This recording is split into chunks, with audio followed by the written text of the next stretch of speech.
الحمد للہ رب العالمین والصلاة والسلام علی سید المرسلین اما بعد فاعوذ باللہ من الشیطان الرجیم بسم اللہ الرحمن الرحیم رب اشرح لی صدری ویسر لی امری واحلل عقدۃ من لسانی یفقہوا قولی۔ آج کا میرا ٹاپک ہے تقویٰ اور پرہیزگاری۔ تقویٰ اور پرہیزگاری کی تعلیم بھی اسلام کی اصولی اور بنیادی تعلیمات میں سے ہے۔ تقویٰ کا مطلب یہ ہے کہ آخرت کے حساب اور جزا و سزا پر یقین رکھتے ہوئے اور اللہ کی پکڑ اور اس کے عذاب سے ڈرتے ہوئے تمام برے کاموں اور بری باتوں سے بچا جائے اور اللہ تعالیٰ کے حکموں پر چلا جائے۔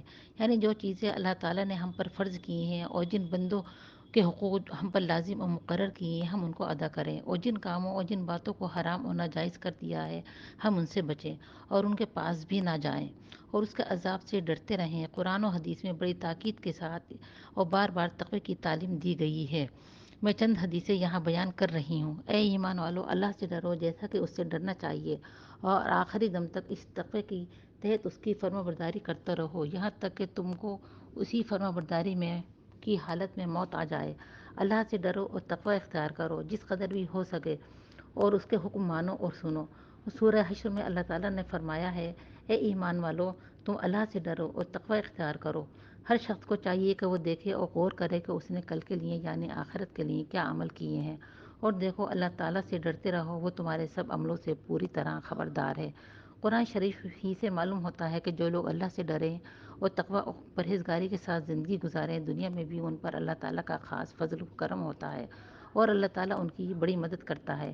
جو لوگ اللہ سے ڈریں اور تقوی والی زندگی گزاریں تو اللہ تعالیٰ ان کے لیے مشکلات سے نکلنے کا راستہ پیدا کرتا ہے اور ان کو ایسے طریقوں سے رزق دیتا ہے جس کا ان کو گمان بھی نہیں ہوتا۔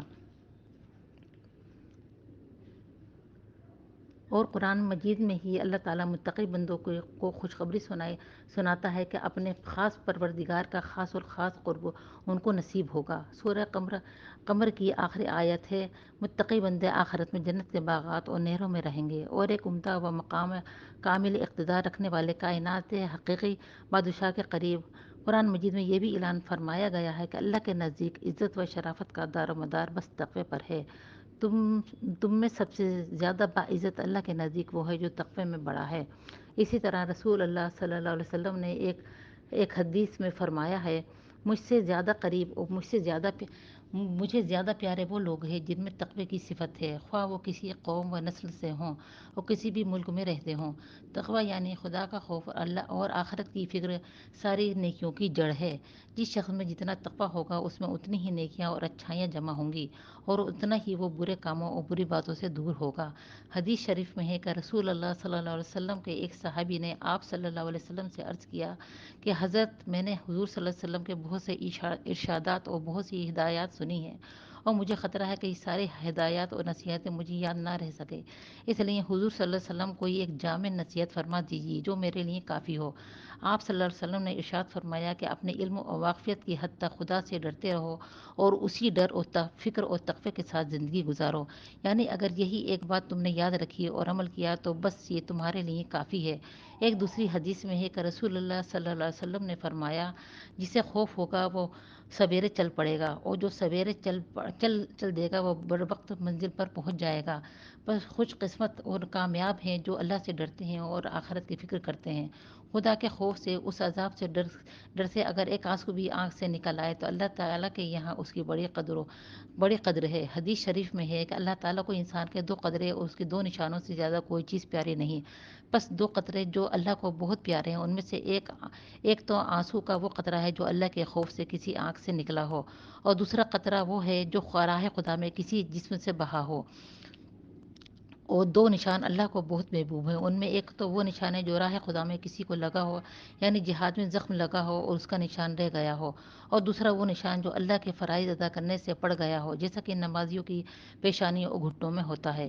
ایک دوسری حدیث میں ہے، ایسا آدمی کبھی دوزخ میں نہیں جا سکتا جو اللہ کے خوف سے روتا ہو۔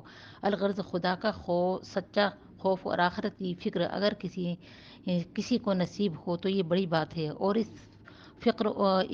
اس خوف اور فکر سے آدمی کی زندگی سونا بن جاتی ہے۔ اس لیے یہ زندگی چند روزہ ہے، جو خدا سے ڈرے گا اور مرنے کے بعد زندگی میں مرنے کے بعد آخرت کی زندگی میں اس کو کوئی خوف اور رنج نہ ہوگا، اور وہ اللہ تعالیٰ کے فضل و کرم سے ہمیشہ ہمیشہ خوش و خرم اور بڑے چین و آرام سے رہے گا، اور یہاں جو خدا سے نہ ڈرے گا اور آخرت کی فکر نہ کرے گا اور دنیا ہی کی لذتوں میں مست رہے گا، وہ آخرت میں بڑے دکھ اٹھائے گا اور ہزاروں برس خون کے آنسو بہائے گا۔ تقوی یعنی خوف خدا، فکر آخرت پیدا ہونے کا سب سے زیادہ مؤثر ذریعہ اللہ تعالیٰ کے ان نیک بندوں کی صحبت ہے جو خدا سے ڈرتے ہوں اور ان کے حکموں پر چلتے ہوں۔ دوسرا ذریعہ دین کی اچھی معتبر کتابوں کا پڑھنا اور سننا ہے۔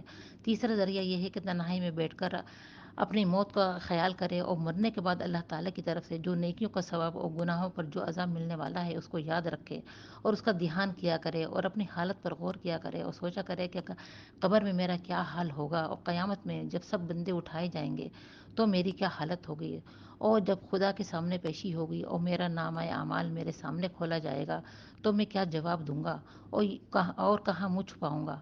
جو شخص ان طریقوں کو استعمال کرے گا انشاءاللہ اس کو ضرور تقوی کی دولت نصیب ہوگی۔ اللہ تعالی ہم سب کو یہ دولت نصیب فرمائے۔